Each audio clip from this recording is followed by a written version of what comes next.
how do other people feel about that bench, or not that particular bench, but when they touch, like, because it's about haptic, right?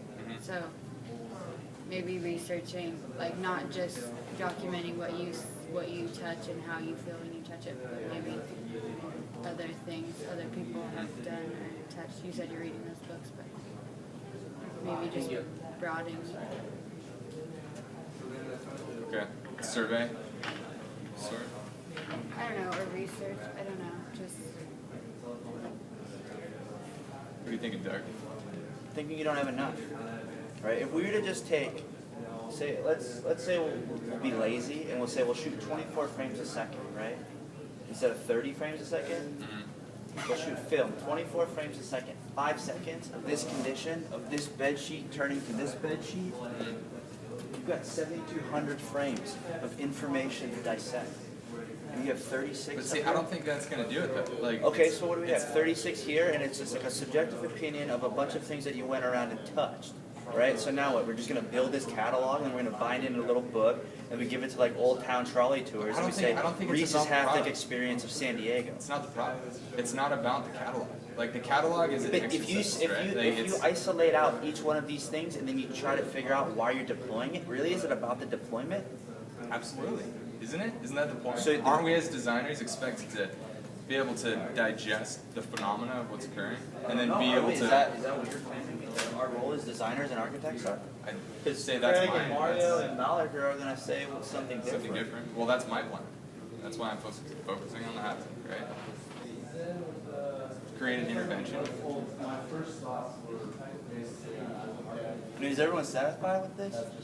No, but I can see where it's going. It's just, it's really hard. I think that you're going to have to introduce more and more, like, media into it, because the more senses that you touch going through people, like, with, like he was saying, like short movie, pictures, vocabulary, like, the more senses you touch on people, I think the more they'll be able to correlate with these things. But it's at some point that's so subjective. Right, Rhys has got the fingertips that he has. He's got the sensory system that he has. It's all one-to-one.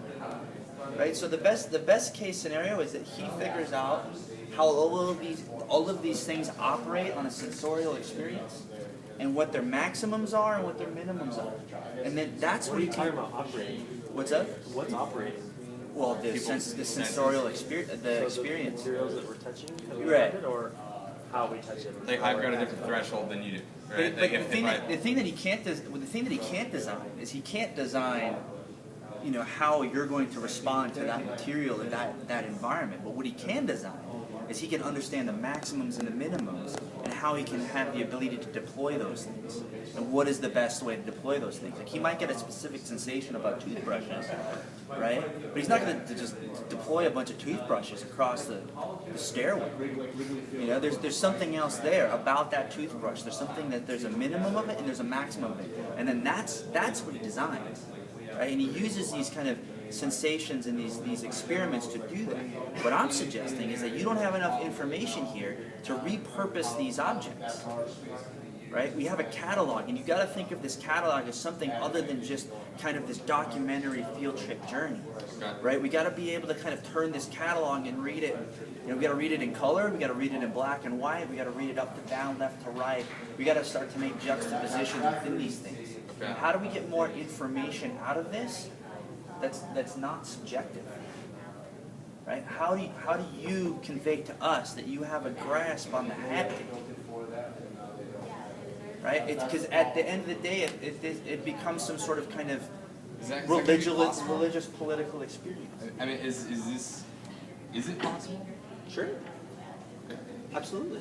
Are you kind of saying, like, he would look at the toothbrush, he knows how it makes him feel, take out all the aspects that he experienced and use them in a different context to create something else? Is that what you're saying? Like, he's not going to throw toothbrushes on the ground, but say, like, okay, that makes him feel clean, so he's going to do something else. Or these are the elements that make me feel clean. It's the toothbrush, it's the water, it's the time of day.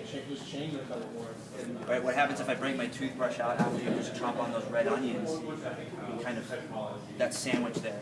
Right? Like, you need the toothbrush because you're going to scare off your date that you're having lunch with. Right? Like, how do we repurpose all the stuff that you're showing us? Is that the objective though? That's what I was gonna ask. I don't know if it's That's about the repurposing. proclamation here. Like, what are you I mean, like, doing? I'm also considering taking it to a level of, I'd say the most powerful form of haptic condition we have is sex. You know, like two people together. It's like the thing we value most in our society.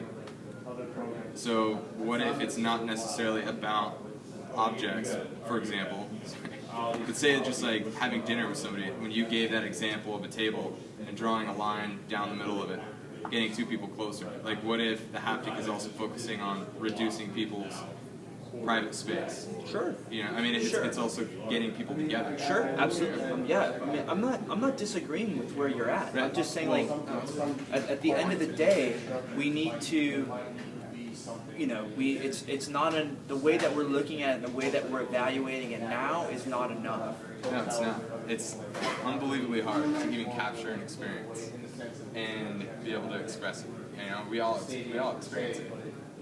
I could say, you know, what's it like to chew bubblegum? Chances are you're going to have an idea of what bubblegum tastes like and what it chews like, its consistency. Then what do you do with it? So at the end of the day, how is this successful? What, like It's about if we're to awareness. just, Like, I think it's about awareness. The level of awareness that I'm at now is definitely better than it was 3 weeks ago. You know, in terms of being able to understand the phenomena, or like Sure. understanding sensation more, Sure, and absolutely. how like the material is, you know, its vocabulary, its own vocabulary. great, awesome, perfect, right? But at the end of the day, how do you project that into the world as a response to something? And how do you do that through, like, your opinion of architecture?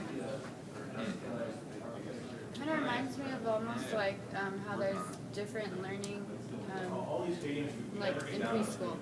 There's like some kids that learn hands-on, some kids that learn from voice. So like maybe looking into that and how, like what are the differences in those kids and why do some people, and then using the haptic to, like, you know what I mean? Yeah. More hands-on. Yeah. I mean, I think the other thing too is that you need to have like a real opinion about the haptic, like your own opinion about the haptic. Like you're isolating the ideas about the haptic, but you almost have to formulate your own theory about the haptic, right? Okay. So it's not so much a, you know, these are haptic experiences, right? Like you need to have Rhys's theory of the haptic, right? Like you need to kind of go back and realize what Kant was saying. Maybe Hume, David Hume, Yeah. and read that type of stuff. I mean, I know you're into that stuff, but you know, you need to kind of formulate like, okay, maybe Kant was right here, but Hume was right over here, and this is kind of where I fit in. Because at the end of the day, those are philosophers, right? And they read the world one way. You're an architect, and you understand that world, but you read the world a different way, right? So you already have grounds for your own opinion. Right, we need to define what that is for you, and why is this even important? And see, I think my case is that I'm trying to steer my design direction away from what looks good. What looks good. Not to say that's a bad thing. I think I like things that look good. Everybody does, but I don't want that to be the primary driver. So many times in projects that I've If that's the case, in this taxonomy, isn't this more about preservation? But you've got, like you said, you got your T-shirt of how many years? You've got the water pipes that have a temporal condition. You have a specific type of granite here. You have a specific type of granite up there. I mean, even in the words that you choose, right? It's all about preservation.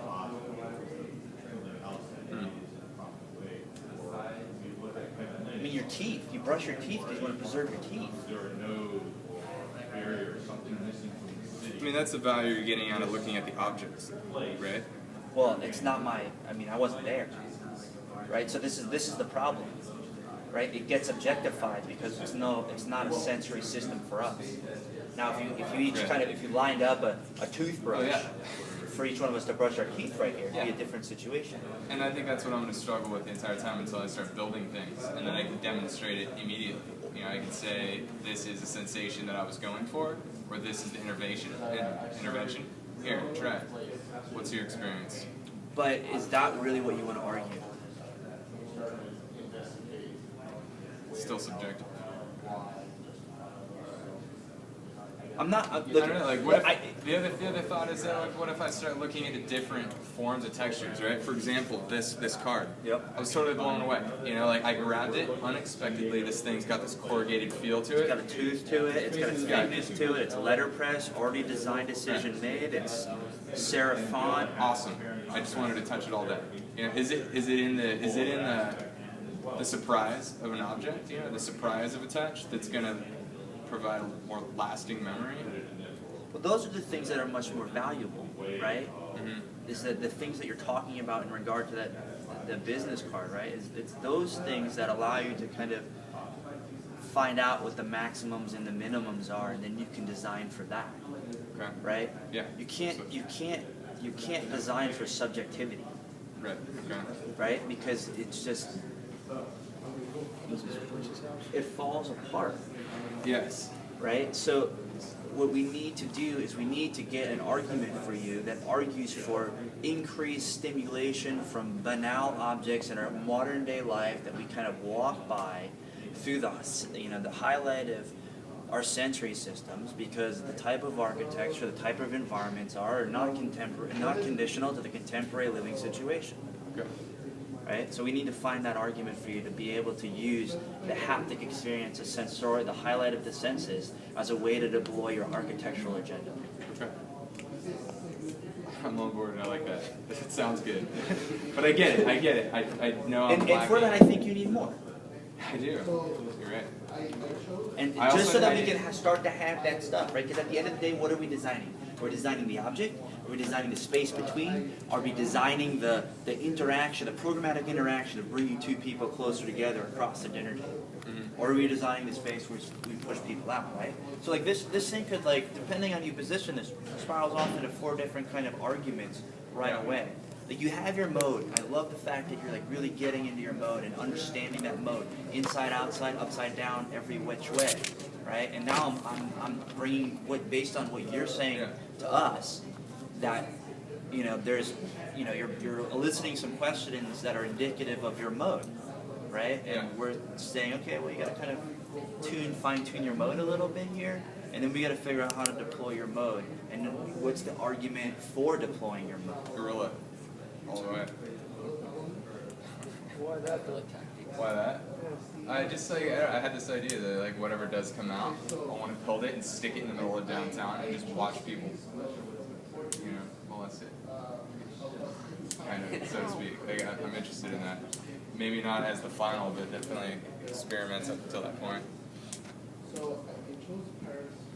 P? Architecture as intervention. I mean, what is that intervention? Is that a kind of Parasitic? Perhaps. forget that word. What is that intervention? Is it like a kind of self-realization intervention, a therapeutic intervention? Is it a political intervention? Is it an economical intervention? A stress intervention, stress relief or something, or bringing contact to the physical world in a place meant to do it, where it becomes socially acceptable to go grope an object in the middle of like a square. As kids, we play all over jungle gyms all the time, and it's no big deal. But as an adult, if I were to go climb on some buildings downtown or something, I'd Those are the only invest people it. that actually know how to experience architecture. It's children. Yeah. Like, they're the only ones that have it figured out. And at some point in their lives, we just suck it right out of them. And that's what I'm interested in. That's, up until a certain age, we are such haptic people, touching everything. It's the first sense that develops when you're young. And it's the first thing. If they say that, if you don't get born with the ability to feel touch, you die. You have like a 3-month period of living and then you die. Because you can't feel. I don't know. It affects all the senses. So, Do you think you have enough here to be able to kind of make these kind of juxtapositions, these kind of cross correlations with what I think you my have knowledge here? of, not here, but I think what's in here and what I've experienced, yeah. No, I know, but think you're so. using that as a qualifier, which is good. Okay. But we kind of like, you bring out the business card, we kind of talk about stone, we kind of like cross-reference the toothbrush with the red onions. Mm-hmm. There's the same shot of the t-shirt, different material, same hand, relatively pretty, kind of inverted posture with the towel and the hand on the towel, right, both left side. color drawn out. And that was one.